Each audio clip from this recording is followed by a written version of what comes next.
The more we learn as students of living soil, the more we uncover what we don't know and desire to learn. We move from simple concepts to harder ones, always building a bigger picture of the world for ourselves. During Shaping Fire episode 79 with Joey Berger on creating soil amendments and natural pesticides from local plants, I stumbled into a gap of my own understanding right there during the episode. Joey was explaining the challenges to using aerated compost teas on compacted, low-oxygen dirt, and I realized that I really didn't have a good context for what he was saying. I mean, I learn on every Shaping Fire episode, but in that moment, I realized that while I use aerated tea and could discuss aerated versus anaerobic inputs on a convention panel, that I really didn't have it solid in my head from a regenerative perspective, how to use it as a regenerative tool. I laughed it off during the show and kept going like I'm supposed to as a host, but when the show was over, I immediately got on the phone and called up my buddy, soil scientist Leighton Morrison, and interrogated him for an hour and a half on aerobic and anaerobic inputs and their uses. And at the end of that conversation, I realized how useful and entertaining this information really is, and I figured you might get off on it too. If you want to learn about cannabis health, business, and technique efficiently and with good cheer, I encourage you to subscribe to our newsletter. We'll send you new podcast episodes as they come out, delivered right to your inbox, along with commentary on a couple of the most important news items from the week and videos too. Don't rely on social media to let you know when a new episode is published. Sign up for the updates to make sure you don't miss an episode. Also, we're giving away very cool prizes to folks who are signed up to receive the newsletter. There's nothing else you need to do to win except receive that newsletter. So go to shapingfire.com to sign up for the newsletter and be entered into this month's and all future newsletter prize drawings. You are listening to Shaping Fire, and I'm your host, Shango Los. Today, geologist and living soil scientist Leighton Morrison returns to Shaping Fire. Leighton has joined us before for episode 59 on water and watering, and also for episode 54 on geology and biomimicry in living soil cultivation. Leighton is a lifelong enthusiast of both aquaponics and living soil. His obsession with Biosphere 2 led him to set up aquaponics experiments at the Rodale Institute.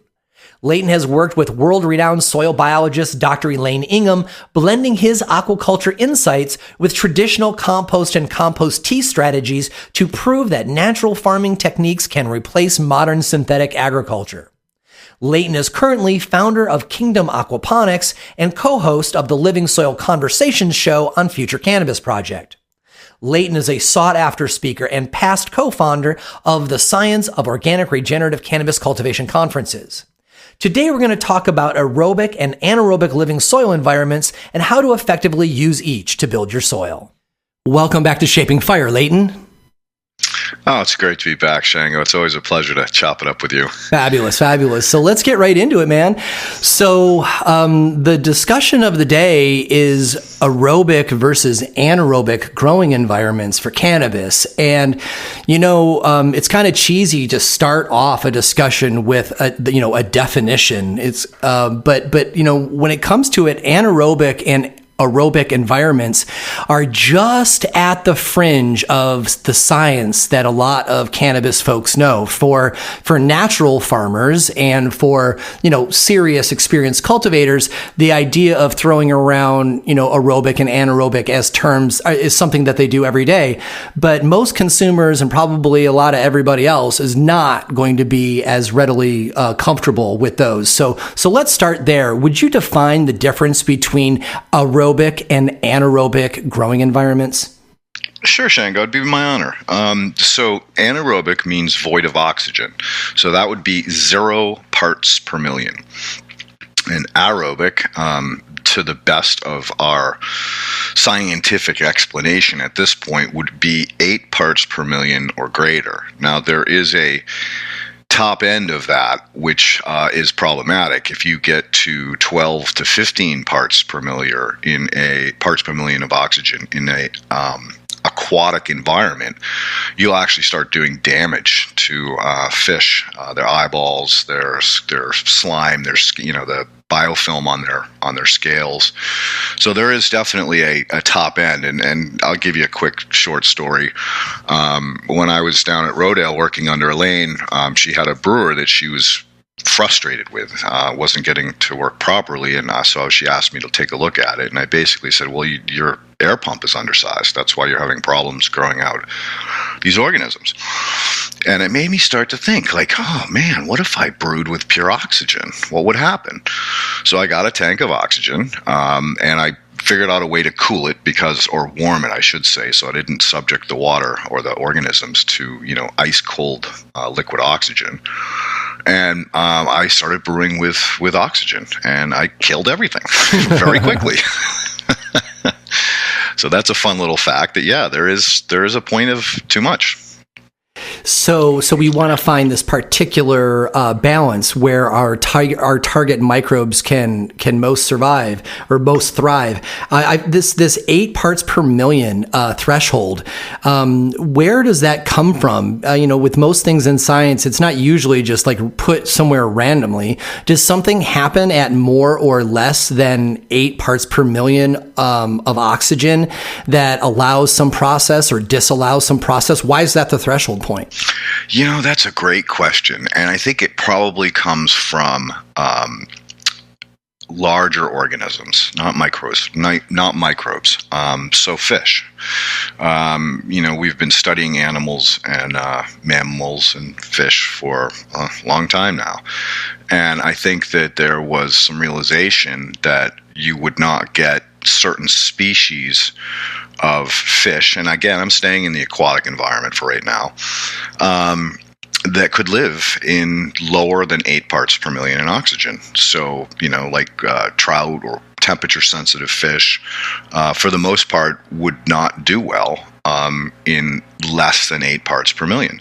So I think that's kind of where that boundary got set. And it's interesting because if you look at swamps, where you have stagnant water and low levels of oxygen, you end up with more reptiles, turtles, snails, salamanders, snakes. So again, I think that science decided that at 8 parts per million was the sweet spot for definition of aerobic environment. So, my next question was going to be like, do we consider aerobic environments to be living and anaerobic environments to be dead?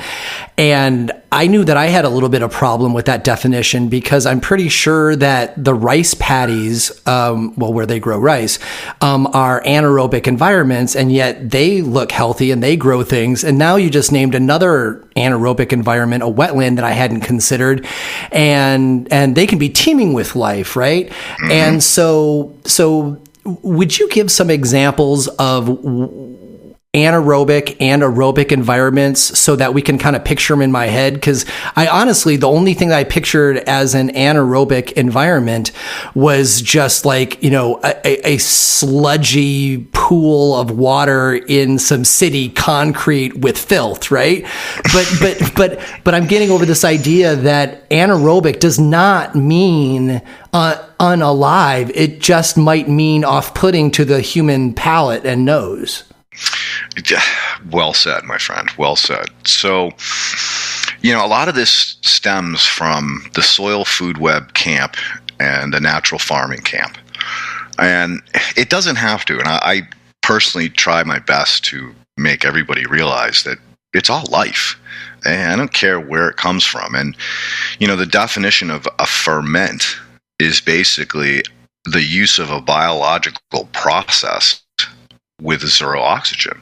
So there's still biology in there, and I'm sure we'll go down that rabbit hole deeper. But here's some things to think about: zero oxygen, ice cold, no atmosphere, no gravity, and yet the tardigrade can live in outer space.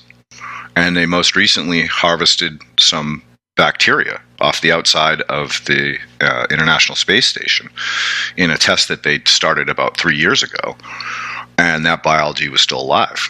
So there's a extreme environment.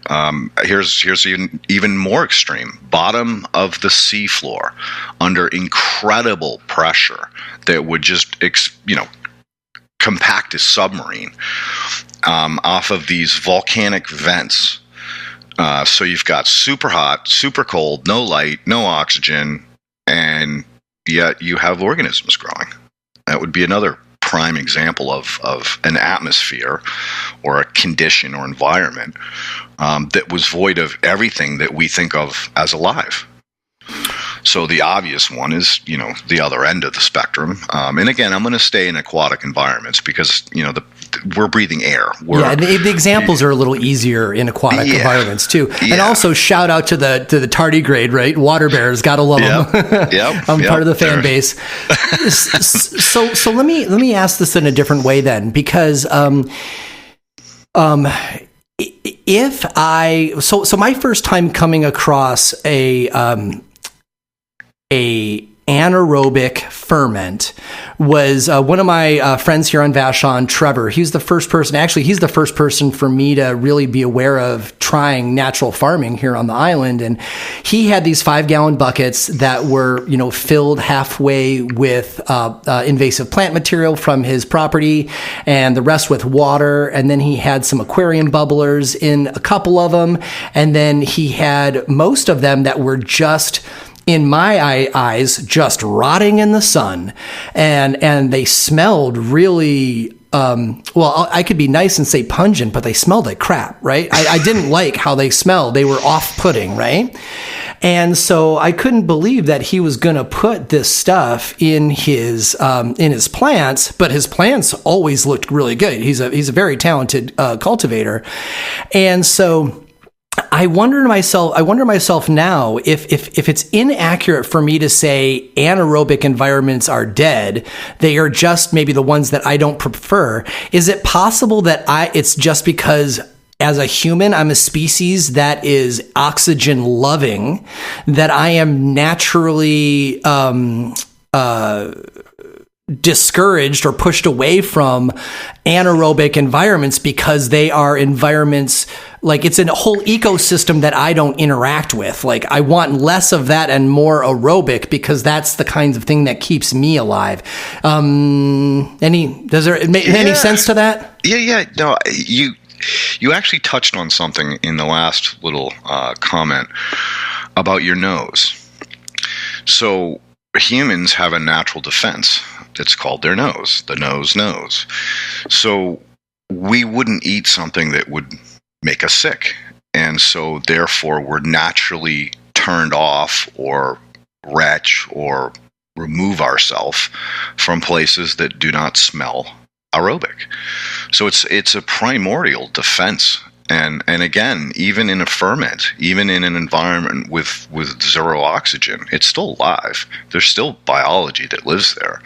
It's just, again, not something that we would typically want to stick our hands in, put our nose near, drink or eat, because of that primordial defense mechanism of, don't play with this because it smells funny or smells bad.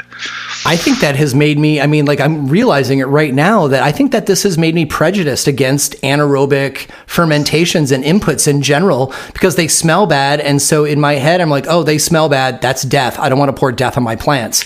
And that's just wrong. That's bro science of the worst kind. Well, I love the way you said dead, because let's face it, when life leaves a body, animal, plant, or human, generally there's not a very nice smell for a period of time until the complete decaying process or fermentation is over. And when I first crash landed back here on March 4th, 2 days before the shutdown, 2020, I was, looking around going, oh my God, this place, Oxnard is amazing, Ventura County, look at all these different plants, it's all tropical. Then the lockdown hit, and I really didn't have anything to do. All my jobs dried up. the whole world was reeling as to what this meant and what was going to happen. And so I decided I was going to, at least continue my work. And so I decided I was going to make a compost pile. The only problem was I didn't have any inoculant, nor did I have any fish frass to get the pile going. So what I did was I collected greens and browns, scrounged them, again, diversity, as much different browns, as many different greens as I could clip. And I poured them in, I put them in a cylinder made out of 6x6 wire and some insect screen. And I wet them down. And then I went to the beach and I collected some kelp. And again, as many diverse types as I could find, threw it in a 5-gallon compound bucket and sat it in the sun for 5 days and watched it. And when it started to foam, I whipped out my microscope and took a look at it and was like, bam, look at the life in here. And it had just turned to a funk. It didn't smell putrid. It didn't smell like poop. But it didn't smell like it did when I first collected it, when it was not anaerobic. And it smelled fresh. Now it was something in between. And I poured that on my compost pile, and within 2 weeks, it was some amazing organisms growing in there. So our thought of that something bad means automatically is dead is incorrect. There's still a lot of life there, as we've just discussed. So again, it's a primordial instinct to reject something that does not smell like something we want to consume, but that doesn't mean that it's dead. All right. So if we now understand the difference between aerobic and anaerobic environments, and we get the idea that generally one is not necessarily better than the other. They're just different expressions of life. But we are talking about our favorite plant, cannabis. And so will you kind of like bring this on home and talk about, what is the nature of the cannabis plant, in that we as cannabis cultivators are trying to create aerobic environments because that's where our cannabis plant thrives? Ooh, that's a good one. All right, let's reel it back in. Where were the original land races coming from? They were coming from the jungle in India, and they were coming from mountaintops in Afghanistan and Pakistan with no moisture, and the other was coming from extreme moist. I mean, the interesting thing about, perhaps let's go right to the Amazon, the jungle. If anyone's ever been there, they'll know exactly what I'm talking about. It's just such a weird place where everything is rotting around you so fast. Like the soil is just teeming with death and life, and the air is crisp with oxygen. But you're living in a place where in the soil everything is going through rapid decay. So that would be an anaerobic environment or an anaerobic digester. And the absolute opposite is happening in Pakistan and Afghanistan, where you have zero humidity and very little rain.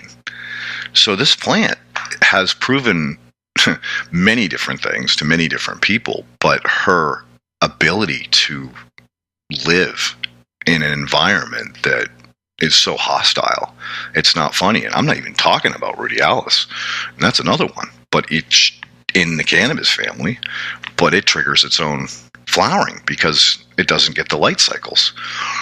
So, that's why I think that so many of these different practices, from natural farming, fermentation, to soil food web growing in super soils that are super aerated, both methods show efficacy. So let's see here. Let's unpack that a little bit. You took that in a way that I wasn't expecting, because what I thought you were going to say is that the microbe life, the rhizosphere that the cannabis plant has evolved to interact with, right? Where the cannabis plant is getting sunshine, it is photosynthesizing that and turning it into exudates that come out of its root structure and feed the microbes. And at the same time, those microbes are living and excreting nutrition that the plant needs. And so they've got this back and forth. I thought you were going to say that for the cannabis plant, it has that relationship with oxygen loving microbes. So cannabis is always going to be best grown in aerated soil. But perhaps that is untrue. Will cannabis grow just as effectively in an anaerobic soil? You had to go there.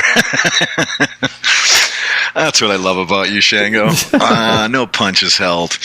Let's talk about Alan Atkins' work. All right. And the earth boxes.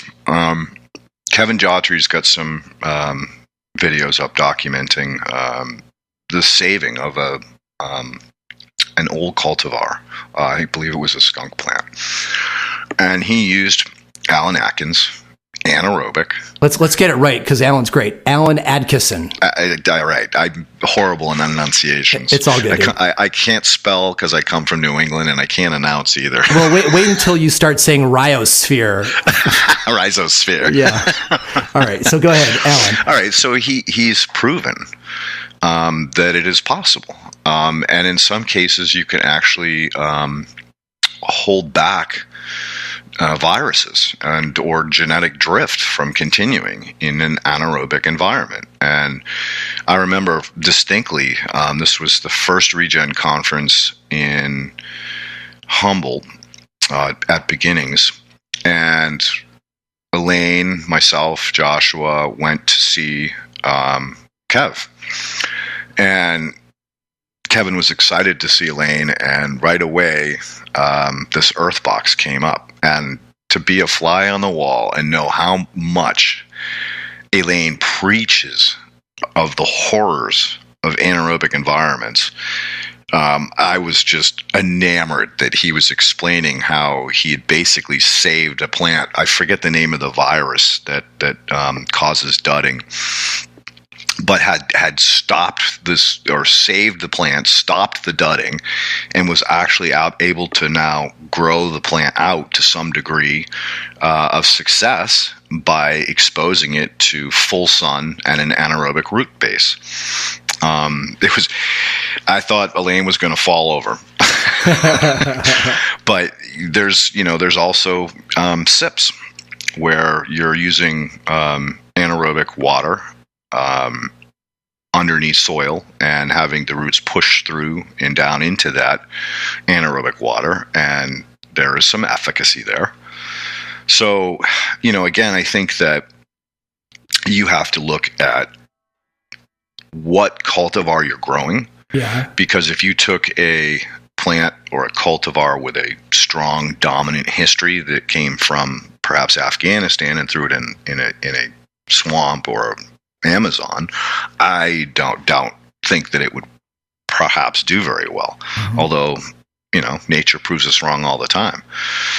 So, in that environment, I would say that, again, personally speaking, I prefer the middle ground, biomimicry.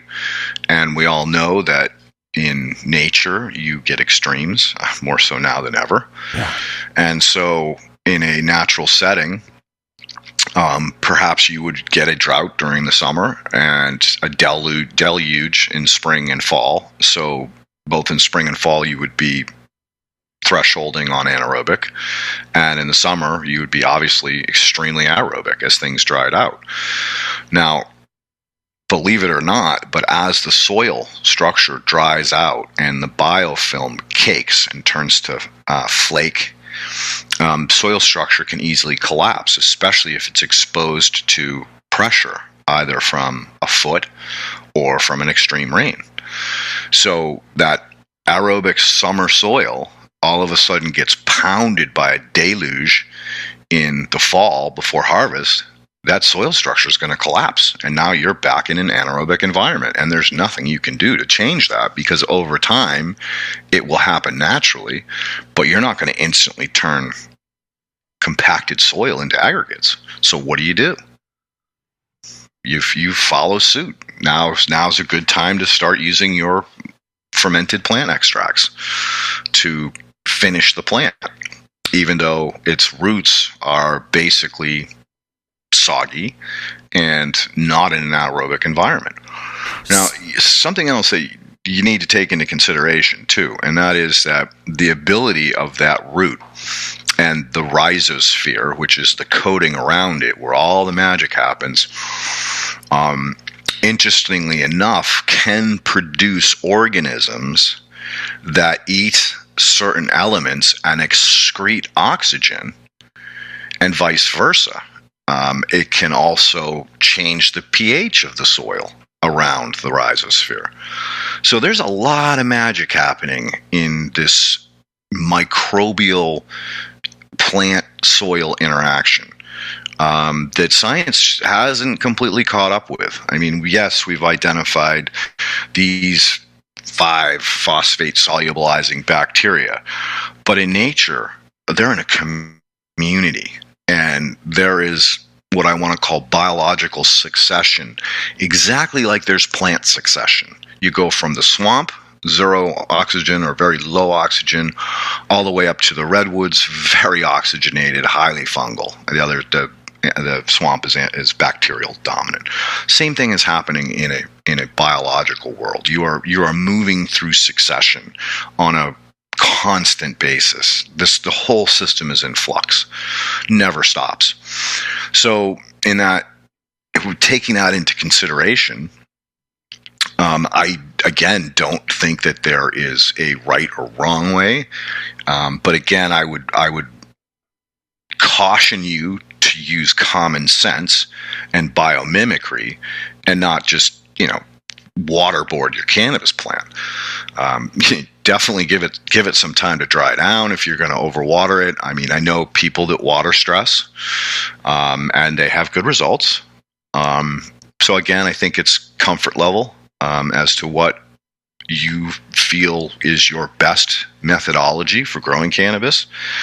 But I've seen extremes, and they've shown efficacy. Now, whether they got full genetic potential, I don't know.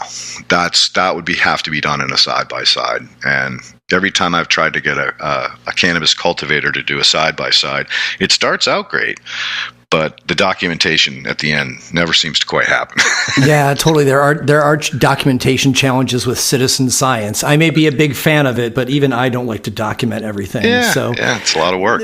So I want to talk about one more aspect before we go to our first commercial break. When we come back from the commercial break, we're going to talk a lot more about taking your soil from an anaerobic environment to becoming aerobic, and how to condition the soil and such. So we're going to hit that, but the last thing I want to hit here is, in this first set, giving people a picture of what anaerobic environments are looking like. We just pinged the extremes, right? Mm-hmm. That's not how most of us are farming, though. So most of us are farming with, like maybe it's new young soil, or maybe it's last year's soil.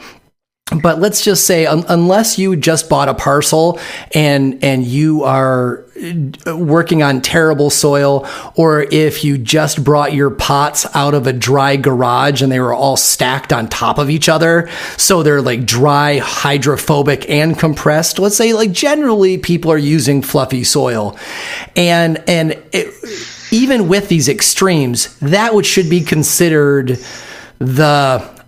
I guess I could say gold standard, but our default setting is to grow in aerobic environments with oxygen-loving microbes, because we're growing an oxygen-loving plant, right? I just want to back up if we've confused anybody, because we kind of, our examples were pulled from extreme examples, and I want to make sure people understand you don't have to suddenly start growing in an anaerobic environment to have the plant thrive. We're looking at the entire picture, but really we're still saying grow in aerobic environments.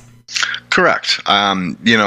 Super soil or soilless mediums are by nature, oxidative. They're very aerobic. There's a lot of pore space.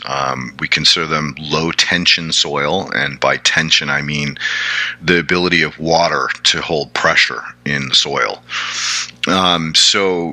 When you're pulling out those pots after been sitting in the winter, over the winter, dry and with no plants in them, you are going to have hydrophobic issues. And so the question is how best to land a inoculant on that material that can hold and take footing, take hold to it. And so that's where you're best to try to get a lot of the material back to a hydrophilic state, so that you're not fighting it and everything you pour on it just runs over the top and off the side.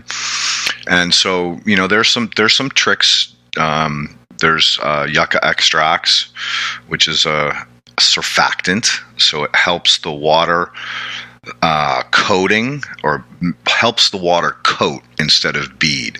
So we've all seen water droplets bead up on the hood of your car, but you've also seen when water just glazes something, and that's where these surfactants really play a good role in creating that moisture bond to the material that basically has a coating of wax around it. So I think in the past shows we did talk about what that really means, hydrophobic, and it's basically when the bacteria are not in an environment where they're happy, they will go into a cyst form or encysst, and basically what that means is they create a wax coating around the outside of them, and that in turn, because there's so much of them, and there's obviously biofilm, that biofilm helps to insulate it for a period of time, although eventually that biofilm will flake off. But those organisms will have by then prevented moisture from getting into that material. And so therefore that's why you have that hydrophobic condition. Yeah, I used to have big hydrophobic problems until you and I did the biomimicry episode, and I'm happy to say that the last 2 years I haven't had any issues with that. But God, it was at the top of my list of issues back in the day. So let's go ahead and take our short break, and when we come back, we'll talk about taking compressed hydrophobic anaerobic soil and bring it towards turn it away from the dark side and bring it to the aerobic environment. And for folks who wanted to hear more of what Alan Adkisson's experiments looked like, you can go ahead and listen to Shaping Fire episode 15 called Open Source Probiotic Growing. And Alan and I discuss his earth box and the attractiveness of lactobacterias. And he's actually a historian, so you actually get to hear about how labs and inoculated kashis were used all the way back by Roman soldiers to help calm them when they came back from war. So that's all incredibly interesting. You are listening to Shaping Fire, and my guest today is soil biologist Leighton Morrison. For years, organic cultivators have been looking for a replacement for using peat moss. Peat moss has long been the go-to soil amendment for water retention and container growing, but organic growers know that peat moss is an unsustainable resource, and the mining of peat bogs destroys habitat and releases sequestered carbon. But peat moss works so well that many have continued to use it. But now there's finally a revolutionary replacement for peat moss that shares the same benefits while also being sustainable. Pit moss sounds and acts like peat moss, but instead of being mined from fragile ecosystems, it actually is made from upcycled organic paper and tree bark. Pit moss is excellent at retaining water in your substrate and creating air pockets and tiny living environments for microbes. Pit moss instantly increases aeration, nutrient absorption, and water conservation too. Carefully and locally sourced, pit moss is the result of decades-long research into the use of recycled paper fibers. Pit moss has the fluffy nature of peat moss and handles exactly the same. And like peat moss, pit moss is inert, so it won't change your pH. Available in a range of preparations, including a nutrient-enhanced blend, a cocoa coir blend, and also as an organic soil conditioner with no added nutrients. Pit moss is also available as an animal bedding. So go to pitmoss.com now to learn more. That's PITTMOSS.com. Growing healthier, more sustainable plants. Pit moss. With the National Hemp Program in flux due to stringent THC testing requirements, brothers Seth and Eric Crawford continue to release seeds to hemp farmers that will be legal, no matter how you grow them or when you test them. These new varieties from Oregon CBD Seeds have substantial amounts of CBDV, CBGV, CBCV, and THCV, while always staying below the 0.3% THC limit and guaranteeing compliant crops for farmers every time. Also, these new varieties cannot be pollinated by your neighbor's uncontrolled pollen or a rogue male in your own crop either. Oregon CBD Seeds are non-GMO certified too. Oregon CBD Seeds was founded and funded in 2015 by Seth and Eric, maxing out their personal credit cards without outside investment. They continue to refuse outside investment that would change their company culture. Oregon CBD grows tons of fresh food on their research farms for local food banks. Literally tons of food. They also give away tens of thousands of pounds of R&D flour to patients. As their company began to succeed, Seth and Eric started donating money to the cannabis medicine and hemp fiber cause too, by giving millions of dollars to Oregon State University in order to establish the world's leading cannabis genomics research program. And they treat their employees right. Oregon CBD pays for full health and dental coverage for their employees, a 401k program, and their minimum starting wage is $20 an hour. Plus everyone shares food from the farms. Seth has been on Shaping Fire a few times to talk about novel cannabinoids. You can check out episodes 25 and 37 on CBD cultivars and the hemp market, episode 66 on triploid cannabis genetics, and the very first Shaping Fire Live, episode 47, with Seth and soil expert Jeff Lowenfels talking about autoflowers. If you are a hemp farmer and you want to grow reliable seeds that are sure to thrive and pass testing, check out OregonCBDSeeds.com to learn more about buying seeds for the 2021 season. That's OregonCBDSeeds.com. There is no doubt that autoflowering cannabis plants have finally come into their own. And Night Owl Seeds works tirelessly, bringing you autoflower genetics that are reliable, thriving, and with extraordinary terpene profiles. Night Owl Seeds is an industry leader because of the focused work of their founder, Daz. Daz is passionate about the cannabis plant and pushing what autoflowers can do, and cultivators know that these efforts show through in his seeds. And Night Owl Seeds really are extraordinary. Just take a look at the thousands of photos by fans on Instagram. The proof is there and obvious. Terpenes are complex and rich. Plants have vigor. If you are a fan of Mephisto genetics like I am, you'll likely also love Night Owl Seeds. Night Owl founder Daz worked with Mitch Mephisto to build the Mephisto brand for years, including breeding Mephisto's much-loved Sour Stomper and Cosmic Queen cultivars. I'm growing both Night Owl and Mephisto this year because I want the best. And Night Owl Seeds knows how to cultivate community too. Daz puts out great stickers, exclusive packaging for limited runs, and desirable freebies. He really draws you in if you love creative branding. Night Owl even has the Secret Owl Society text club. Just text the word Night Owl, one word, to 760-670-3130 for early announcements and exclusive opportunities. Of course, you can see lots of photos and find out about upcoming drops by following the Night Owl Seeds Instagram too, at daz.nightowl. That's DAZ.nightowl. You can get your packs of Night Owl seeds at several distributors, including DC Seed Exchange, Insane Seeds, and Hembra Genetics. That's Night Owl Seeds. There's a difference because we're different. Welcome back. You are listening to Shaping Fire. I am your host, Shango Los, and our guest this week is soil biologist Leighton Morrison. So here in second set, we're going to kind of shift gears a little bit. During the first set, we all talked about the nature of anaerobic and aerobic environments, some examples, how to think about them, the extreme examples. So, so far you kind of got a good picture of these different ways of growing.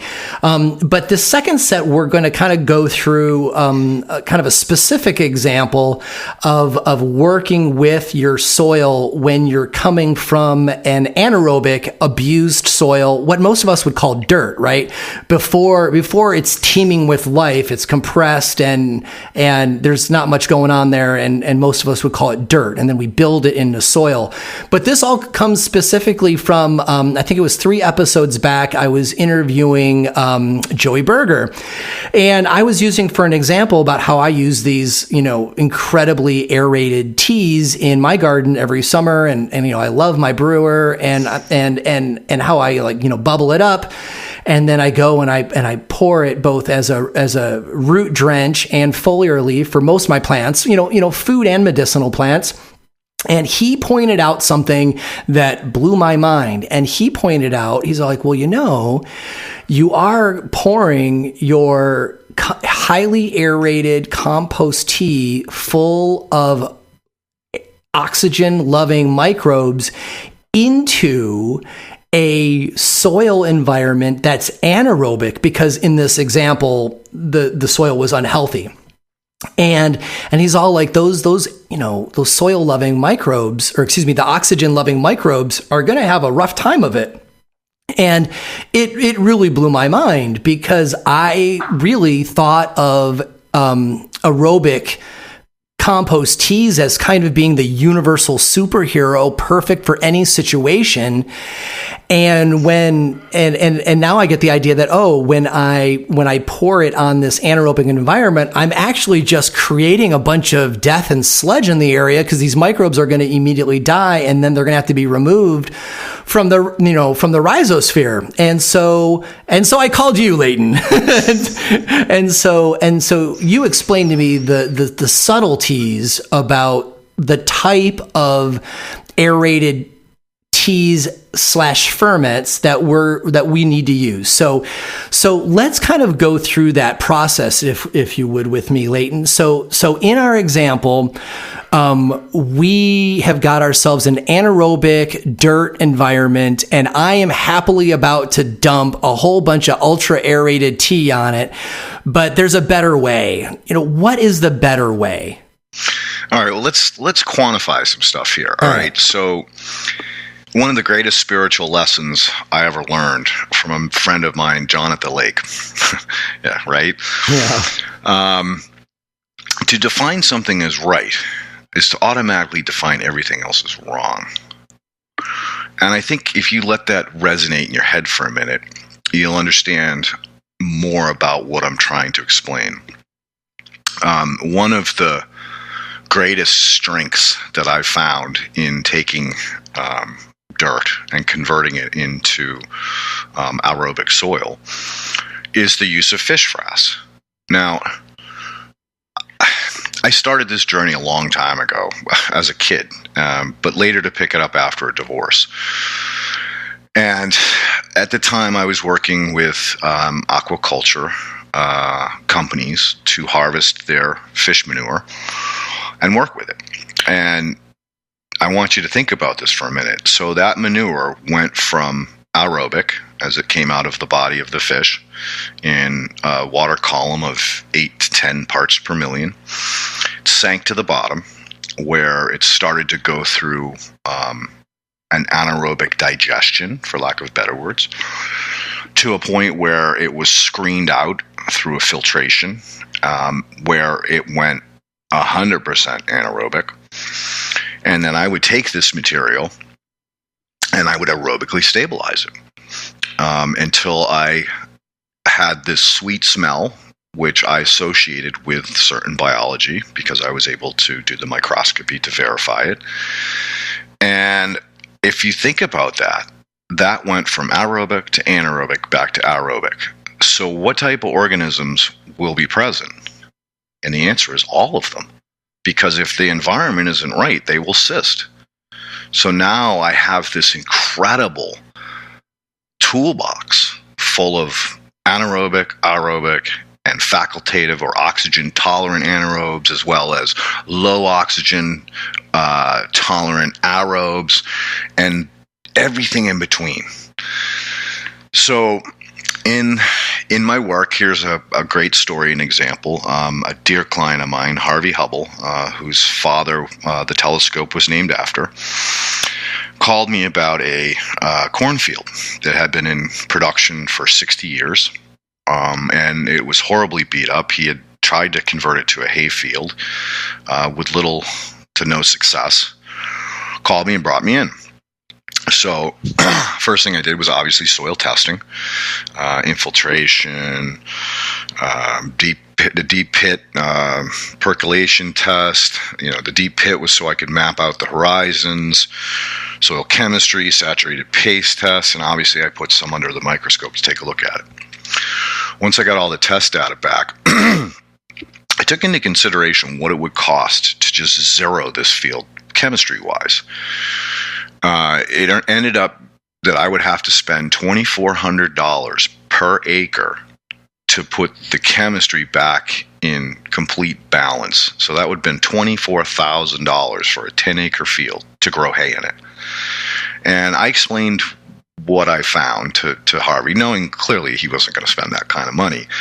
But it opened the door to allow me to do a little bit more experimentation. And bottom line was, I said, okay, obviously you've got sparse grass or hay. You've got clumps and patches of dirt. It's horribly compacted. I took my finger out and I tried to press it into the soil. And I said, look, I can't do anything. This is compacted. So in my experience, I'm going to use a not completely aerobically stabilized fish manure along with a slightly anaerobic compost to initially land the first round of soldiers to begin to convert this soil or dirt toward soil. I also asked the farmer that was doing the hay to get a little bit more diversity in the seed mix, like clovers and some flowers and stuff that would not hurt the consumers, the cows and the horses. And so we did an application. Actually, I had him seed the whole property, seed the 10 acres, and right after he seeded it, I came in and applied this biological concoction or mayonnaise, and then I asked that I have the ability to come back in midsummer and do just a biological food, which is essentially a water, molasses, and kelp. And that after the first cutting, that I be allowed to come back again and apply a completely aerobically stabilized compost extract as well as the fish manure. By the way, that company is called Fish Brew on Cape Cod, fishbrew.com. If you guys want to get this product, it's amazing. I cannot speak highly enough about it because, again, what I said earlier, you are getting a complete suite of biology, both anaerobic, aerobic, and everything in between. And needless to say, I came back just before the second cutting, and I brought Harvey out into the middle of the road, and I pointed him at the field that we treated. And I said, "What do you see, Harvey?" He goes, "Wow, it really looks healthy. The color's nice. I like the diversity of the hay, and I don't have any patchy spots." And so I spun him around to look at a field on the other side of the street that we did not treat. And I said, "Can you see the difference?" And he looked, and his jaw dropped, and he spun his head back and looked at the field we treated. He said, "Oh my God, that field's alive. Look at all the bugs. Look at all the birds. That thing is teeming with life." And I said, "Exactly." And that was 3 applications. And that field is highly productive. The people that purchased the hay requested the exact same hay and more of it from the farmer, and I believe they've started the process of getting another field going so that the same thing can happen. But it goes to show, once you put nature back in play, it just compounds. It just gets better and better and better with age. So let's focus in a second on the best practice there, because the story is good, but I think that the part of it that I want to tease out seems to be this this active point whereas I had suggested in my conversation with Joey that we just put a super aerated tea on anything and it works for anything. In this particular example, you took a compressed and tired field of dirt, and you put partially aerated or somewhat oxygen-loving microbes. So somewhere in the middle, they are. I mean, is there a middle ground between anaerobic and aerobic? Is there like, yeah, we kind of like aerobic and we kind of like anaerobic? I mean, like, do those microbes exist where those are the ones that you would incubate? And I think you called it your first wave army or whatever into the field. Is that an actual array of microbes that you could go for? Absolutely, and that's the beauty of fish brew. Tell us about that. All right. Yeah, that's fish brew. That's fish brew because it went from aerobic to anaerobic and then back to aerobic based on my work toward it. And in this particular example, I didn't fully stabilize it to 8 parts per million. I left it at about 4. So I was teasing out that whole middle ground that you're talking about, which is from 1 part per million to 7 parts per million. So that's a big gray area.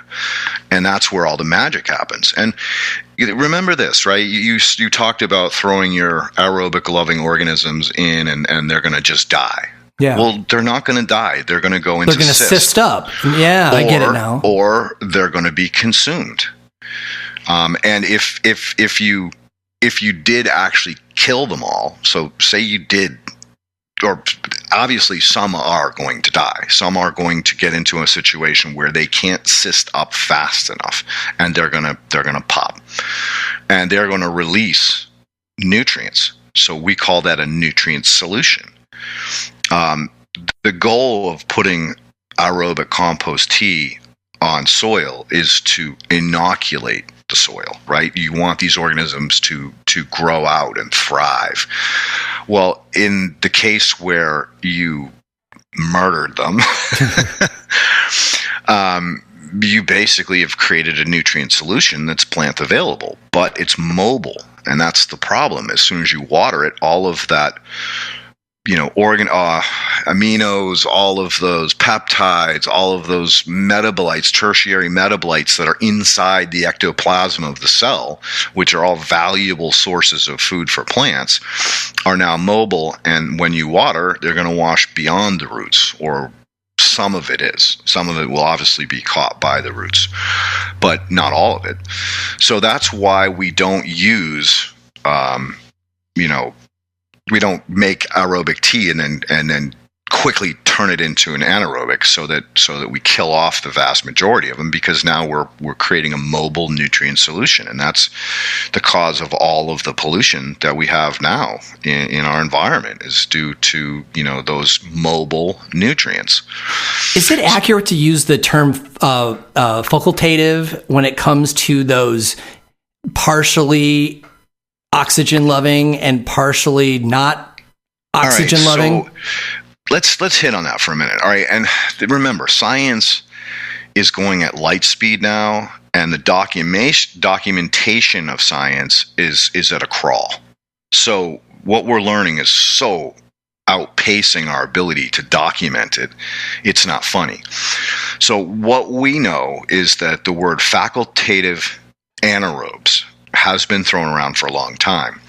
I prefer the term oxygen tolerant anaerobes. So these are anaerobes that live and thrive in 0 parts per million, but can function to some degree, perhaps not thrive, in a semi-aerobic environment. And the same is true on the other end of the spectrum. So you have anaerobes that thrive in aerobic environments that can still tolerate low oxygen environments. So you gotta kind of like overlap these ideas of, oh, it's just an aerobe, or oh, it's just an anaerobe. No, it's similar to the new understanding that the 80% of terrestrial biology can live in an aquatic environment and vice versa. You got to just kind of wrap your head around how nature has inherently created this ability to live and work and grow in environments that are not necessarily the ones they are associated with.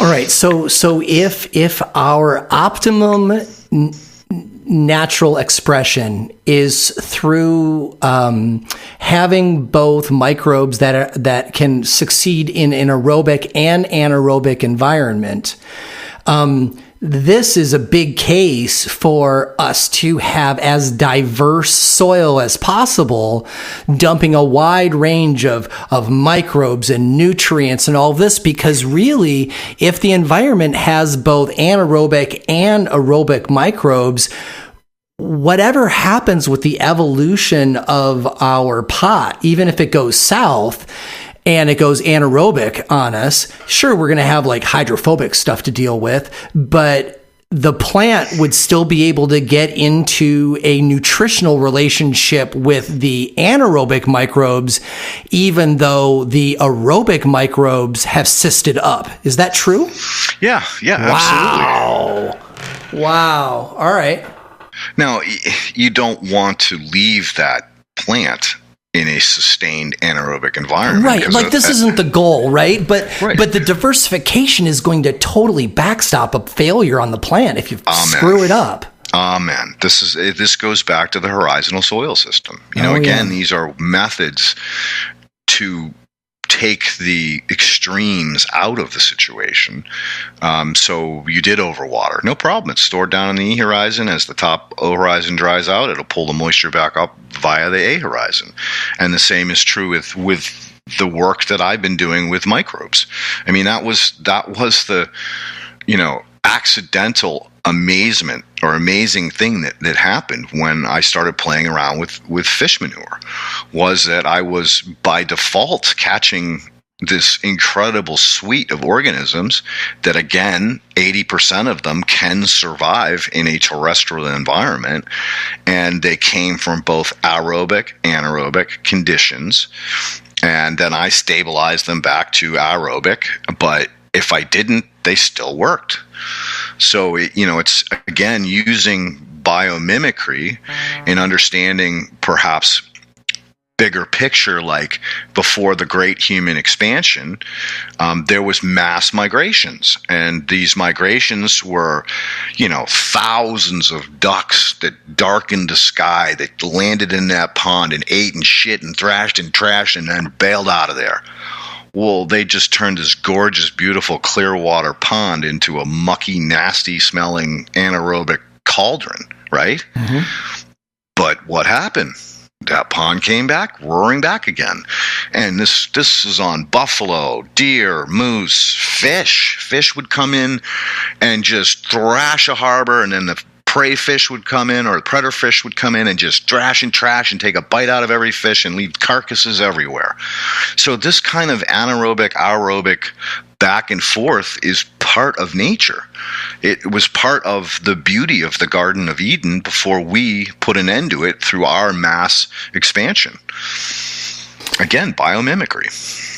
All right. So I find it really interesting that the what did you call them? Oxygen tolerant microbes are Oxygen tolerant anaerobes. Anaerobes, excuse me. Yeah, anaerobes. And I knew that didn't sound right. Yeah. That they're from the water food web primarily that we've discussed so far. And for anybody who's not familiar with the water food web, you should go back and check Shaping Fire episode 52 with Steve Reisner. And that was the first time, like, I've been in love with the soil food web ever since I started really caring about cultivation of cannabis. But to find out that there is an entirely different food web that takes place in water, like, it really blew my mind. But now you're talking about the water food web and bringing these oxygen tolerant anaerobes over to help us condition soil to take it from a zero oxygen to a medium oxygen, so we can make it to a high oxygen and slowly but surely, rejuvenate this soil. Are most of these oxygen tolerant anaerobes in the water food web, or are those just your preferred ones to use because of their ease of accessing them? Well, that's a great question, but the answer is, you ever made stinky compost? I mean, not intentionally. If my compost stinks, I failed. Right, but it happens. So those are terrestrial biology that are oxygen tolerant anaerobes, right? Because they didn't just happen; they were there or present, and they became active due to either lack of oxygen as it went down, or vice versa. As the oxygen went up, as things started to break down and you moved from thermophilic to mesophilic, they became active again.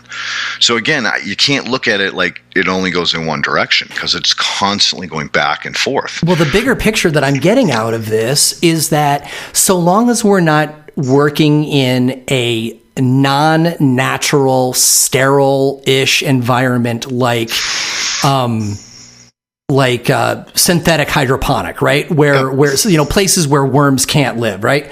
So long as we are using natural practices, there will always be, in all of the water, all of the soil, in every rhizosphere, there are going to be both anaerobic and aerobic microbes because of the natural diversity of the soil. And actually what we want to do is we want to move our soils from being compressed dirt-like anaerobic to be increasingly aerobic. But the goal is never to get rid of the anaerobic microbes. We just want them to cyst up and hang out in case we screw up the pot and we need them as part of our save. Yep. Amen. Oh. It's called a buffer. It's a buffer. And, I think that there is a warning here that putting on an anaerobic stinky tea in quantity on a very aerobic and aerobically stabilized biology is that the primary nutrient cycle in the anaerobic world, which is called the ciliate, will buzz around and consume flagellates as well as bacteria. Now, he is nutrient cycling on a scale that's mind-boggling compared to amoeba and flagellates. I mean, he's nutrient cycling at 10x of what they can do. But if he's consuming all your flagellates, it's going to take longer for that soil to rebound back because you have lost ground. So that's why I never encourage anybody to use a high quantity of aerobic or anaerobic compost tea or ferments on a highly aerobic environment, because you are going to step back at a point where you've lost a lot of your buffer. Now, if you want to take a fermented plant juice, which again is being fermented biologically, therefore it is being loaded with anaerobic organisms. But if you want to take some of that and dilute it out in the natural farming methodologies, there's no problem whatsoever with that. You're not landing billions of hostile ciliates. Are you getting a few? Sure, I'm no doubt in my mind that there's going to be some. But again, diversity is a wonderful thing in nature. You don't see just one type of thing.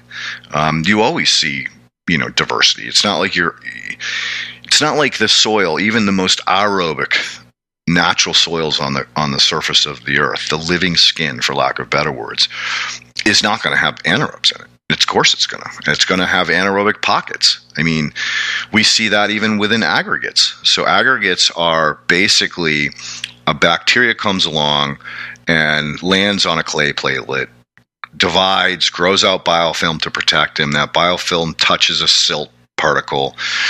They keep expanding out. Now that biofilm is expanded onto a sand particle, and this bacteria is growing kids, it's dividing left and right, and before you know it, you have a micro aggregate. Well, eventually that turns into a macro aggregate, and this is something you and I have talked about in the past, into a rhizose sheath, which is the big clump that you pull up when you pull up a weed. That's just a giant sheath. Inside of that sheath, on a microscopic level, there are going to be anaerobic pockets. It's not going to all be 100% aerobic, and that's kind of the mythology of understanding, the whole bigger picture of what's going on biologically in a soil system, is that, you are going to have anaerobes, and you may actually really need them at certain times, like overwatering or underwatering, where you have the aerobes that are going to come out and do the heavy lifting for you. So it's diversity in everything and everything. I've heard you describe that biofilm, trajectory before, and I've always liked it, where, if I get it correctly, you described a microbe finally getting a good living environment, and so it removes the hard cis protection of it, and it starts to engage more with its environment. It excretes a biofilm, which is like a gooey substance that protects it from unwanted other microbes, and sticks it. And so it's sticky. So this one microbe, now is it's sticking to bacteria. Bacteria. Thank you. So it's one bacteria. Now it's sticking to another bacteria. Now maybe it's sticking to another life form, and then maybe a food source. And so in my head, this is where the word aggregate comes from, which is like a collection of unrelated things that become a bigger thing as community, right?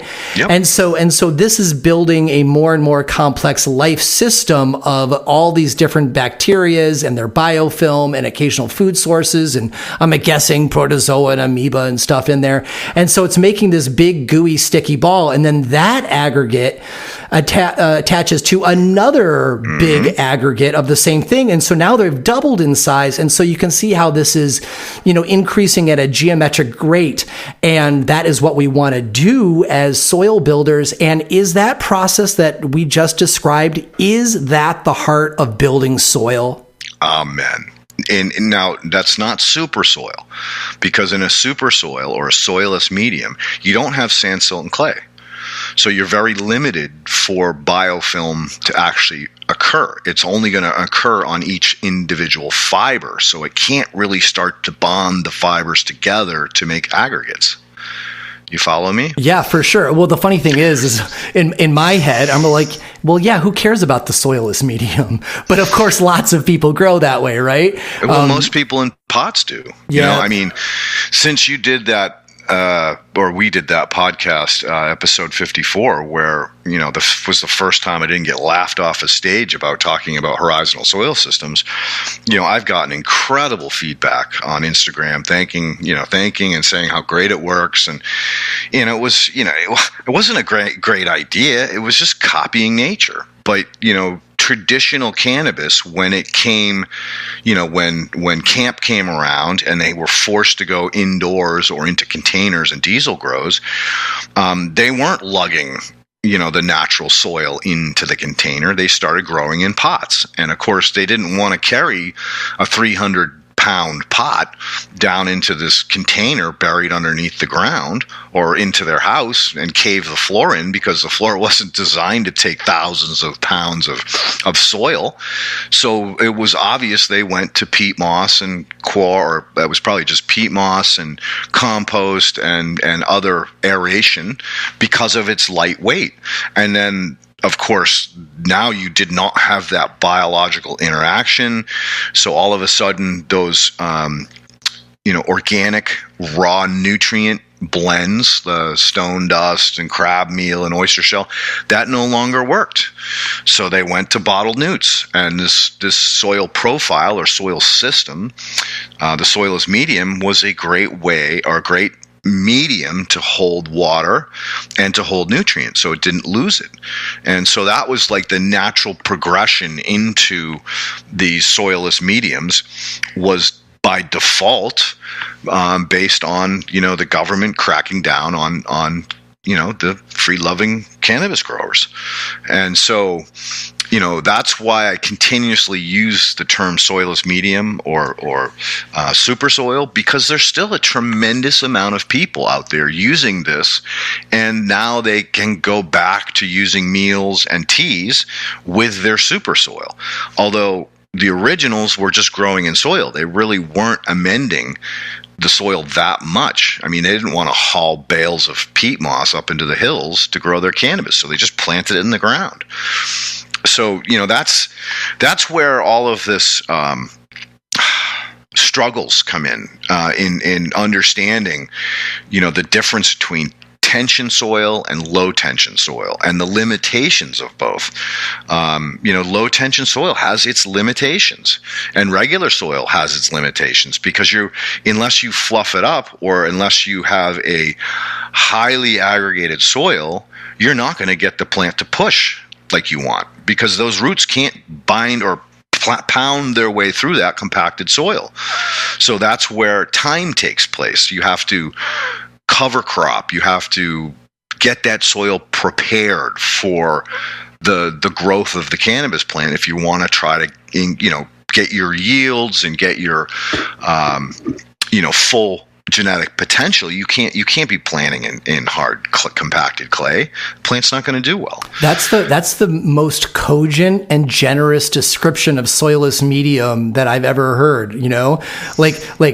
Sometimes I get on my soapbox and I'm all like, well, I like the way that Jeff Lowenfels thinks about it, where why would you want to grow in anything where worms can't live, right? Because that's at the basis of so much biology. But your description not only explains the socioeconomic and political impacts that caused the cocoa, but the idea that using a non-soil cocoa blend is comparatively better than unbuilt soil, just crappy dirt, right? But then it takes more effort and natural farming techniques to really breathe life into compacted soil. I see again how I can't make a wholesale claim like that, because it really depends on where you are, what resources do you have, what natural inputs do you have, what is the legal environment where you are, how strong are you an immobile patient? All of these speak to what is going to be best for you, and I think that's very humbling and a good reminder. When so many of us want to judge folks for their growing style online, you don't know their whole big picture. So stop thinking that we know better. Yeah, it goes back to defining something as right. Yeah. Even if you never intended to say that someone else is doing it wrong, you did by defining, this is the best way to do it. No, everybody's situation and circumstances are different. And like you so beautifully or eloquently put, you could be a patient in a wheelchair. You could have no access to coir or pit moss or nutrients. You may be forced to cover crop just because you don't have anything else. You don't have the money to go out and buy all these inputs. So, there's a method for everybody, or maybe I should say there's a madness to the method of letting everybody grow in a manner that they are most comfortable or due to resources, and then encourage them and find ways to help them to better achieve the end goal of growing some dank ass cannabis. Nice. Well said. Well, let's go ahead and go to our second commercial break. And when we come back, we will talk about corollary strategies for building the aerobic nature in your soil. You are listening to Shaping Fire. I am your host, Shango Los, and our guest this week is soil biologist Leighton Morrison. For 20 years, Humboldt Seed Company has been family-owned and providing reliable, high-yielding seeds originating in Northern California. While the current trend is to slap one super male into a line of hype strains, Humboldt Seed Company continues to breed with precision and care by doing large sifts and back crosses to emphasize the absolute best traits that a line has to offer. This kind of breeding takes time, talent, and space to work. No matter what kind of aroma you are particularly into, Humboldt Seed will likely have something you'll love. If you love fruit, you can choose from banana, mango, apricot, papaya, blueberry, blood orange, melon, and lemons across their various strains. They have all gas, glue, and classic sour diesel lines as well. Of course, there are the heritage California strains like OG Kush, Jack Hare, and Headband, and their award-winning blueberry muffin is one that delights just about everybody's palate, especially when concentrated. Humboldt Seed Company is proud to bring to market the infamous Freak Show Cultivar 2, which has a great THC high, but looks so much like a fern that some folks can't even identify it as cannabis. It's a plant that really needs to be seen to be believed. If you're looking for well-balanced CBD seeds, Humboldt Seed Company can turn you on to CBD strains that actually have flavor, like the dill and pepper terpenes of Willie G's Lebanese landrace. Whether you are looking for regular, feminized, or autoflowers, Humboldt Seed Company has the gear to make this your best growing cycle ever. Visit HumboldtSeedCompany.com today to check out their line of vigorous genetics, download their catalog, and find out where you can pick them up. You can also check out their Instagram at The Humboldt Seed Company to check out their gorgeous flowers and the extraordinary Freak Show plant. Humboldt Seed Company. Let them know Shango sent you. One of the reasons why no-till cannabis growing is so valued by farmers is because the mycelium networks in the soil remain established from year to year. And we know these fungal networks are essential because they are the nutrient superhighways that extend far and wide in the substrate to feed your plants. The trouble with growing in new living soils or blended cocoa substrates is that it takes most of the plant's life just to create these mycelium highways. Dinomyco endomycorrhizal fungi inoculant reduces that time and gets your plant eating a wider array of nutrients faster. And it's 3 times the concentration of the other popular brand in the US at 900 propagules per gram of 2 fungal species selected specifically for cannabis cultivation. Dinomyco is the result of 30 years of research and trials at the Volcani Agricultural Research Institute in Israel. It has also been vigorously trialed by cannabis and food growers across the U.S. Dinomyco is now available at grow shops and on Amazon in the United States. I love using Dinomyco to both speed up the growth of the mycelium networks in the soil, but also as a biostimulant to make clone cuttings more virile. You can see side-by-sides showing the comparative growth on their Instagram at Dinomyco. If you demand reliable growing results and appreciate the importance of an active root zone in creating a thriving plant, I encourage you to check out Dinomyco.com and use the store locator to find out where you can get yours. That's DYNOMYCO.com. Shaping Fire listeners can get 10% off any size of Dinomyco on Amazon or Dinomyco.com by using the discount code SHAPINGFIRE, one word, no caps. Whether you are starting with new beds or pots, or if you want to add some zing to tired soil, choose Dinomyco to maximize your plant's potential. Dinomyco endomycorrhizal inoculant. Get your tickets now for the 2021 Autoflower Cup this weekend, August 6th, 7th, and 8th in Little Whoop, Washington, just outside of Seattle. If you are a regular listener of Shaping Fire, you've heard me motivate you to grow some autoflowers and compete in the cup. Then I shared why I support the autoflower community and specifically this friends and family event. All there is to say now is to come. Come on out and have some great outdoor fun, and let's get high. The Autoflower Cup is an over 21 event presented by Camp Ruderalis. There is something for everyone, no matter your interests. Stunden Glass Hookah Lounge, pop-up magical butter chocolate shop, waterfront marketplace with an array of vendors. There will be an old school autoflower seed swap, joint rolling competition, cannabis cooking demos, solventless squishing demos, and late night documentary screenings of fantastic fungi.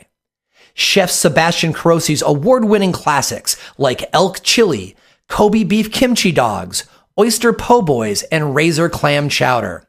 Wild oyster harvesting, mushroom foraging, s'mores around the campfires each night. Dan Jimmy of Mandalorian presentations, psilocybin mushroom presentations, camping, glamping, RVs, and Airbnb. There are a few really swanky glamping packages still available too. You can grab a 4-person glamping package for only $1,200 and a 2-person package for $850. And the tents and furnishings are really snazzy. I just posted a photo of one on Shaping Fire's Instagram if you want to check it out. So check out campruderalis.com for event details and follow the Instagram at the Autoflower Cup 2021. And I'll see you this weekend at the Autoflower Cup. Welcome back. You are listening to Shaping Fire. I am your host, Shango Los, and our guest this week is soil biologist Leighton Morrison. So during the first set, we made sure we had a good understanding of what the nature of aerobic and anaerobic environments are, their definitions, how we should consider them, and some examples. During the second set, we talked about this question of putting anaerobic ferments into an aerobic environment. And we understood that the key to this is putting the right kind of tea or ferment into the soil at the right stage. So as you're building your soil, you're going to be changing the nature of your root trench as well. Well, here we are in set 3. We're going to talk about we're going to talk about how to do that in a best practice, but also we're going to talk about some of the strategies for building the aerobic nature of your soil. So Leighton, let's start with how to add or how to collect these oxygen tolerant anaerobes that we're going to put into our substrate. Now, you've already plugged Fish Brew, which I'm excited to learn more about, but we continually push to get off the bottle here on Shaping Fire and also to decrease costs by collecting this stuff on our own properties if we can.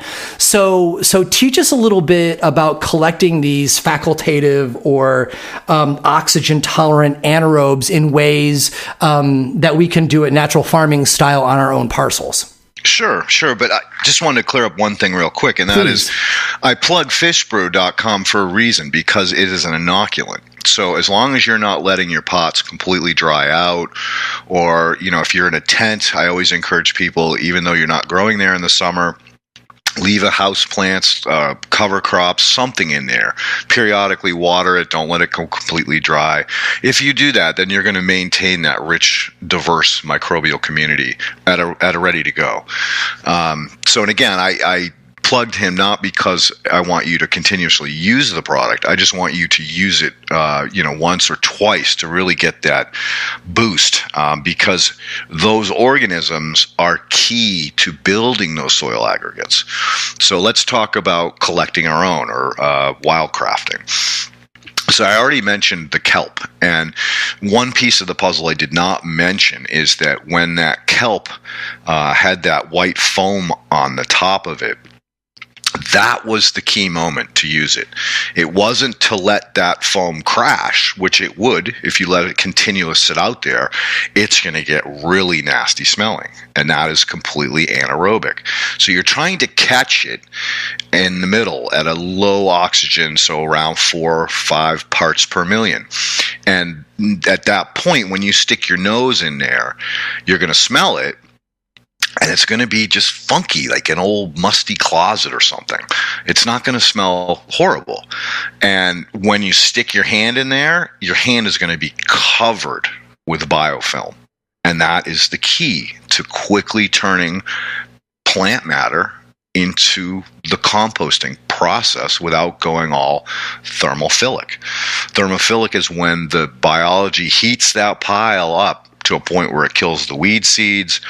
It basically kills the vast majority of the biology off because it's getting up to temperatures where things just explode. The cysts, even the strongest of these organisms, cysts, can't handle temperatures at 160 degrees.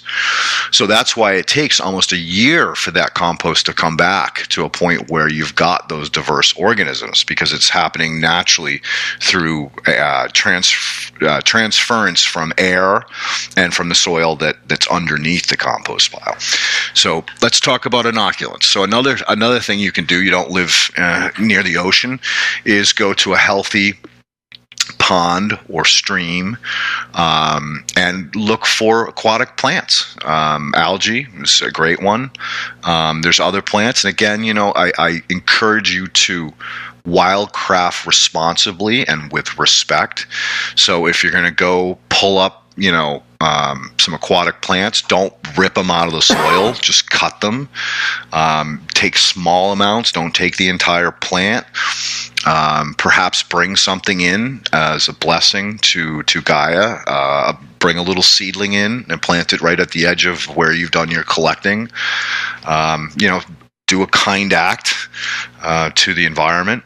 Pick up trash on the way out, whatever feeds your soul. But that's another method, is to, collect those aquatic plants. I'm going to give Steve Reisner a plug from Potent Ponics.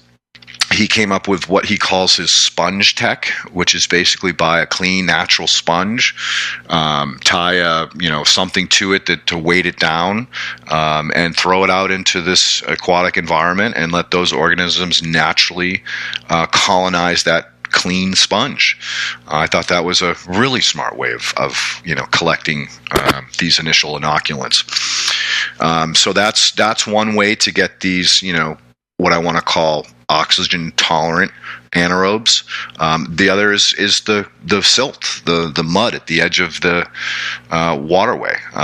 There's all kinds of riparian zones. A lot of them are polluted, unfortunately, so you really have to do your homework to seek out a place that is, like in natural farming, the least disturbed you can possibly find within a reasonable amount of reasonable traveling distance from where you are, or do this on vacation and ship it home. I mean, there's ways of doing it. So that's one way. Another way is to take compost that that's highly aerobic and that you're really happy with, and over wet it. Start pushing it toward the anaerobic environment, and then maintain it, and watch it. Now, this is kind of like growing out IMO3. It's very easy to screw up.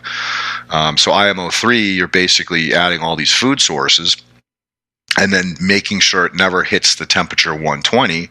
And if it does, you turn it. And you have to continuously do this until you break the thermophilic phase, and it pushes into a mesophilic. And that's where you're going to really get that rapid protozoa and fungal growths. So, and actually it's more fungal in the IMO3. It's not really protozoa until you get into IMO4, but I'm not going to hang on that too long. So again, it's biomimicry. It's the understanding of, like, where do these organisms live in nature, and then either harvesting them there or recreating that environment at home or in your backyard. So let's tease some of this apart. So let's go back to the first one where you said, like, okay, number one is collect seaweed. So that's great. So if we were to collect seaweed, which I am going to, because I happen to live near saltwater, so I'm going to go down to the beach, and this is our time of year that we get lots of bullwhip kelp that gets washed ashore. And so I take some bullwhip kelp and cut it up and put it into, fill up a half of a 5-gallon bucket with it. am I going to then cover it with fresh water, or do I need to cover it with salt water since that is where those microbes are from? No, you're just going to use regular fresh water. Okay. And, I encourage you to leave, I don't even cut it up, to be honest with you. I just throw it all in the bucket, and I let the sand be all over it. If there's a root attached, I leave that in play. And then once I've done the ferment, then I will chop it up and blend it into the compost as well. But for the fermenting process, I don't even chop it up. I mean, you can. I don't see any reason why to not or to. Because really what you're trying to gain is those transitional organisms as well as that biofilm that's really going to help to create the perfect environment for this biology to really grow out. All right, so we've got the seaweed, we've got the fresh water, and we learned from that prior episode with Joey Berger that creating these ferments, you need to leave these plants for a different amount of time depending on how bulky they are. And seaweed's pretty damn bulky. How long would you let this ferment sit before you used it? So I've done 3 of them since I've been here. And generally speaking, and again, the sun has been at different heights.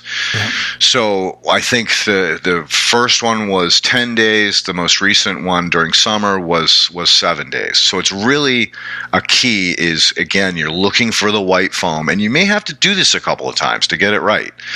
You're looking for that foam production, and you're looking for that smell to turn from like fresh kelp to this funky, like something that your nose goes, what the hell is that?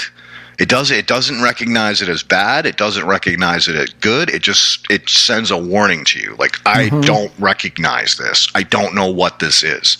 And when your nose tells you that, then you know it's ripe. Yeah, because you'll have that, and you'll have the bubbles on the top, and you're like, boom, done. The foam, yep. Right?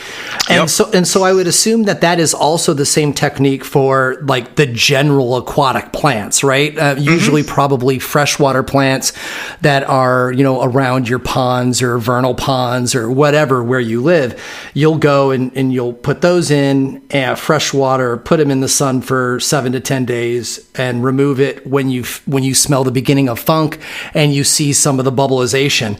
But what are you going to do that with silt and mud? That seems to be a pretty different substance. Right? That's the opposite. So instead of adding water, you're adding air. Remember how I told you to harvest your silt when you were building your pot? Right. I told you to let it dry out. Yeah, just spread it all out on a big tarp or something. So the exact same thing. You're spreading it out to a point where it's a little bit easier to work with, and it doesn't have that stink to it. Because I don't know about you, but I've done plenty of hiking in and around swamps and rivers, and you find those oxbows, or where you get an eddy where the water actually swirls backwards against the current along the edge of the banks, and you step in that and you'll sink to your knee in mud, and you pull your foot out and you're like, oh man, that smell rank. Yeah, right. So you don't want that rank smell, but you want that funky, like your nose doesn't know what the hell this is. So you're doing the opposite of adding water. You're adding air. So you're spreading it out. I don't probably suggest using the sun, because you'd really have to be on top of this to catch it at the right point. But you want that silt to go from squishy, like you grab it and it squishes through your fingers, to the point where it actually starts to clump up. Now you've aerobically stabilized that anaerobic silt. And then am I going to put that back into water, or that's it? No, it's done. So do I top dress with it? Or top dress with it. Blend it with your compost. Blend it with your aeration. The blending part's probably pretty valuable, because I can imagine if you just top dress with it, that it would be tempted to shift back to anaerobic as it gets soppy wet again. Well, no, I would recommend taking a little bit coarser than a window screen, and making a little screen box, and then taking that clump and just screening it. So you're breaking it all apart into little pieces right over the top of whatever you're top dressing, or screen it into a bucket outside and bring it in and then just, throw it on with your hand. But no, it won't. When you've micronized it, it's kind of like saying, well, I made, flour meal or oyster meal. It's going to go back to a shell. No, it's never going to go back to that original state. It's permanently broken up. It's permanently destabilized or micronized. All right. And then the other variety you suggested was to take, if I understand it, aerobic compost and then add a bunch of water to it and then squeeze it out? No, just push it toward anaerobic. So I'm sure most of the audience has come in contact with stinky compost. So the reason it's stinky is because it's anaerobic or low oxygen.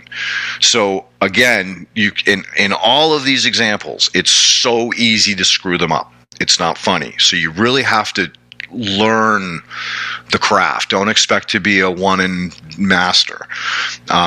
You're looking for certain things. You're using your common sense and intelligence to understand that, no, I don't want to put a huge clump of stinky mud on top of my plant. Or no, I don't want to let this ferment to a certain point that it becomes a stinky, nasty smelling thing. I'm trying to catch it at just the right time where it's in transition and it's going to help me transition my soil. So in the case of a super soil or a soilless medium, that kelp ferment or that aquatic plant ferment, you're going to know because it's slimy. It's like you feel it's like gelatin. It's almost like aloe when you squish that stuff out on you. That's the biofilm that's going to create the environment for the rest of the biology to explode. So again, this is a delicate process, and the chances of screwing it up are far greater than getting it right, especially the first time. So you need patience, and again, if the more you monitor it, the more you love it and pay attention to it, the better your chances of a success will be. So again, you're trying to push this nice aerobic, fluffy compost toward an anaerobic environment.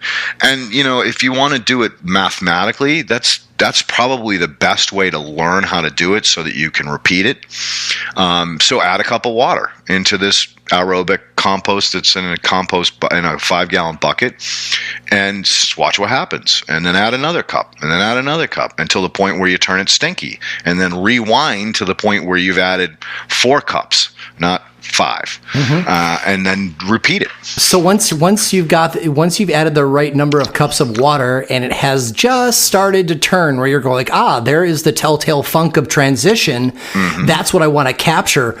Are we going to put that through a screen and make small morsels of it like we did with the other stuff? Yeah, I think that would be probably the smartest approach. And again, if you're starting with an unscreened compost, I would recommend you screen it. So it's at least easier to break apart. You mean you screen it first? Right. Whenever possible, screen it first so you don't have to try to do it when it's wet. Right, with all these clumps sticking together. Yeah. So, start with a screened compost, and then after you get to that point, rescreen it with the same screen. Now you've broken it apart again. All right, awesome. All right, so those were 1, 2, 3. Those are 4 different varieties of collecting oxygen-tolerant anaerobes, facultative anaerobes. And the other way too, you're getting aerobes that are low oxygen tolerant as well. So you're getting both yes. teams that play in the middle environment. And do well on the other end of the spectrum. Right. But they come together and play in the middle. So let's finish off with any other strategies that you may have for increasing the aerobic nature of soil, right? I mean, the whole point of this is that we're moving our soil from an aerobic environment to being less aerobic and being, we're moving it from being less anaerobic to more aerobic by adding new microbes and bacteria that play around in the middle area. What else can we do to build the aerobic nature of the soil to help this aggregation process on? Okay, so this would be field soils, because obviously a soils medium is going to be already completely aerobic because it's got so much pore space. So we're in a field condition, and we have highly compacted soil. Say we just bought a farmstead and we're growing our 6 plants or whatever, and it was old farmland or ag land or just, well used lawn or whatever. I would say that the easiest, but the thing that takes the longest, is a series of cover crop rotations. So something like a jackhammer radish, I think they call them daikon radishes, are wonderful for breaking up compaction. I've actually seen stuff that was so compacted that the radish actually pushed itself out of the soil, which is, pretty unusual. Yeah. But it was a highly compacted clay soil. So it is understandable.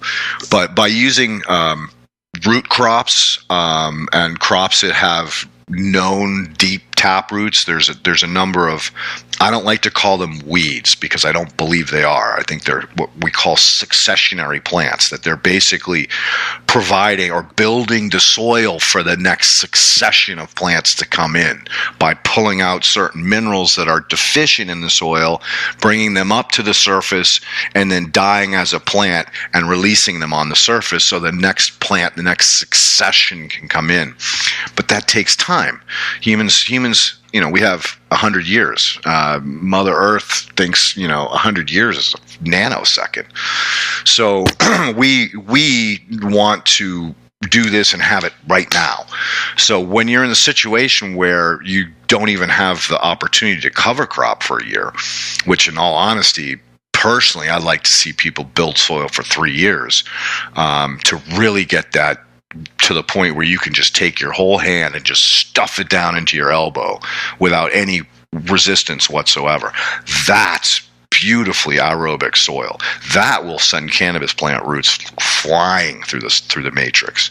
But that takes time, and perhaps amendments like tilling and compost.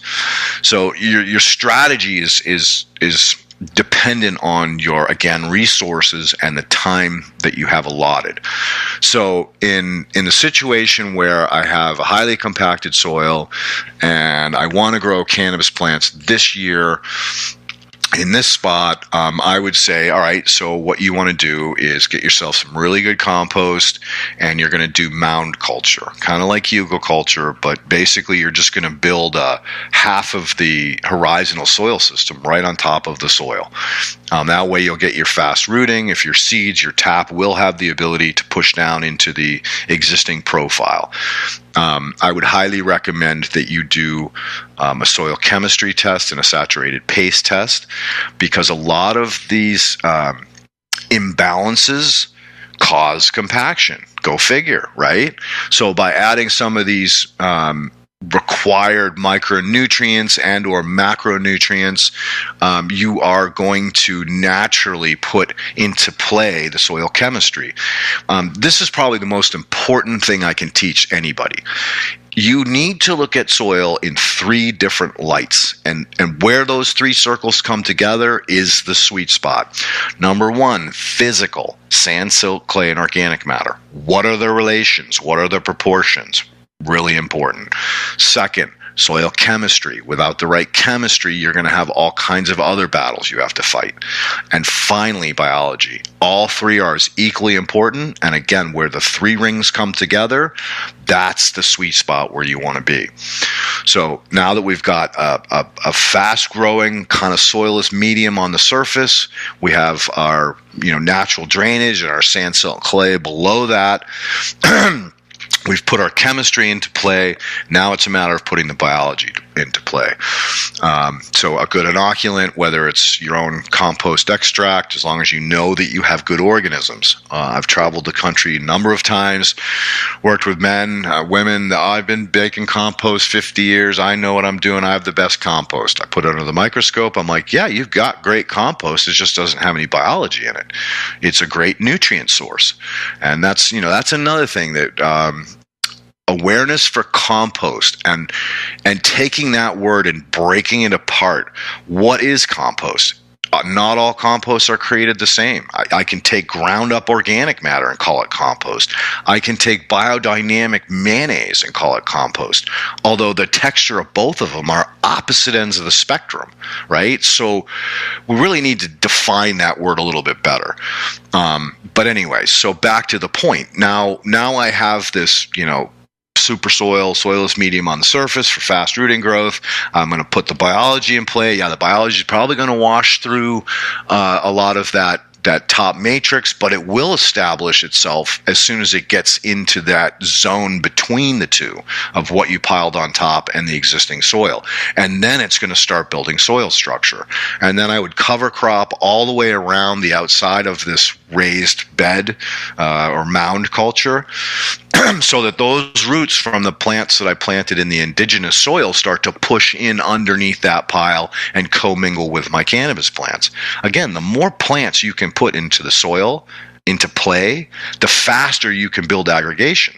Aggregation is a key, or is a direct result of glues. And I'm glad that you asked me that question, because one of the things I did not cover was other types of natural glues. So saprobes are past known as saprophytic, which we can't call them anymore because phytic means plant, and fungi are not plants, they're fungi. So saprobes excrete a glue called glomalin, and it again is an incredibly strong glue for bonding soil particulates, sand, silt, and clay, and organic matter together. So the fastest way to get aggregation is to have a high level of biology, especially if you're using like this, medium oxygen environment biofilms, and increased the bacteria. Make sure you do an inoculant of protozoa, which is what's coming from fish brew, and again, you want to get a really good fungal presence. And that's why, Dr. Leighton Ingham speaks so much about the fungal F to B ratio, is because you're missing 50% of the entire soil kingdom if you do not have mycorrhizae and saprophytes or saprobes doing the work for you by excreting acids and building glues and pushing nutrients and cycling all over the place. I mean, the new work coming out on mycorrhizae, insane. There are relationships of bacteria that move in and out through the wall of the hyphae internally into the fungi to perform processes, and also move back out and travel down it. There's some incredible new videos showing with some incredible new microscopy techniques showing just colonies of bacteria moving up and down the channels of the hyphae as if it was a superhighway. And they're not all going in one direction. They're going at each other from both directions and moving around each other. It's crazy. So if you do not have these organisms in play, you're losing 50% of the potential of plant genetics. And again, if you're going to use mycorrhizae and you're going to use it in pots, you got to have plants growing nonstop in that, or the mycorrhizae is going to die. And if you use any soft rock phosphate, you're going to disassociate that plant with the mycorrhizae, and the mycorrhizae is going to die. And remember, it takes 90 days for full colonization. So that means from the root to the source of sand, silt, and clay to mine. So again, if you have a super soil and you do not have sand, silt, and clay, don't waste your money on mycorrhizae inoculants. You're just throwing your money out the window. But those guys are what is going to speed up that aggregation process. And in the case of a mound culture, in the fall, you want to plant it with a winter wheat. You want to plant it with something that's going to continuously feed your biological kingdoms throughout the course of the winter or until they go dormant. Now, if it freezes and it goes dormant, that's fine. Everything is going to be in play in spring, just like it is in nature. So, those are the key ways to build soil in a unideal, dirtish environment. Right on. That's great. You know that the mound style is actually what you taught during the water and watering episode, and for me to get over my hydrophilic soil, right? Because the hydrophobic. Hydrophilic means yes, hydrophobic. You got it. The soil top had gotten to the point where when I poured my water on it, it just like slid right off, like it was on the hood of a car. It just slid off to the side and then down the side of the pot. And during that episode, you're all like, heck, cover all of that with compost and make sure it doesn't dry out. Just keep it nice and moist. And, maybe it took 2 weeks for the constant interaction and of all that, the compost and the moisture and the microbes, the bacteria in the compost. It just like woke up all of the cysted biology in my hydrophobic soil, and it just like melted away. And I can see how if you had a pile of that, and they were placed nearby each other on acreage, how it would have that same effect. You're essentially softening up parts of its protective sheath and coaxing some of the life to come back and wake up again, until that it can then spread itself. Spot on. And remember, like anytime water moves horizontally and laterally, it's eroding. And you do not want that. And that's the biggest problem we have as a species right now is the loss of soil through transportation. 80% of all the soils on this planet came from transportation. So that's wind or water. And to have bare soil, I mean, I live out here in Oxnard, and every time the wind picks up, you get dust devils, and everything is caked with dust all the time, because these guys are just constantly plowing and rotating, and they're never cover cropping, and they don't give the soil a chance to heal itself. They just pound it with more friggin' NPK. And that's a result of, that's why the soil is just blowing away, and they're down into subsoil now. I mean, lucky for them that the soil that they have here is this amazing clay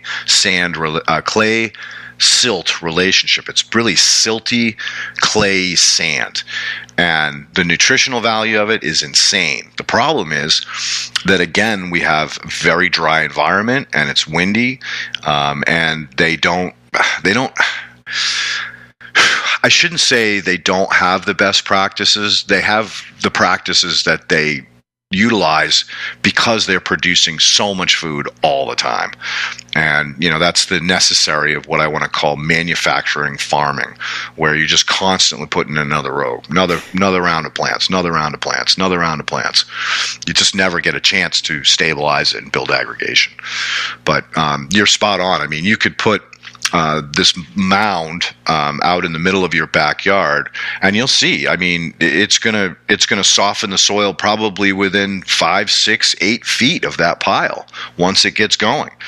And that's why I said, plant all the way around it, because that too is going to help to soften even further out and deeper down as those roots penetrate and build rhizosphere and introduce all those microbes into that soil matrix. They'll start building aggregates. I mean, they're hardworking little guys.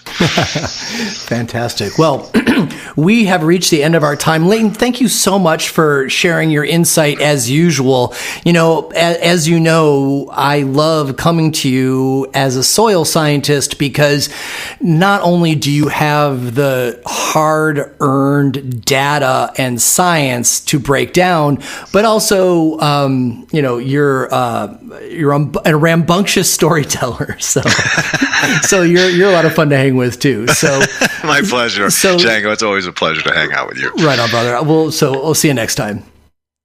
So if you want to follow Leighton and the new things that he is learning, the best place to do that is by following his Instagram, where he's pretty active. And that's at Kingdom Aquaponics LLC. He also has got a website at the same address, Kingdom Aquaponics LLC.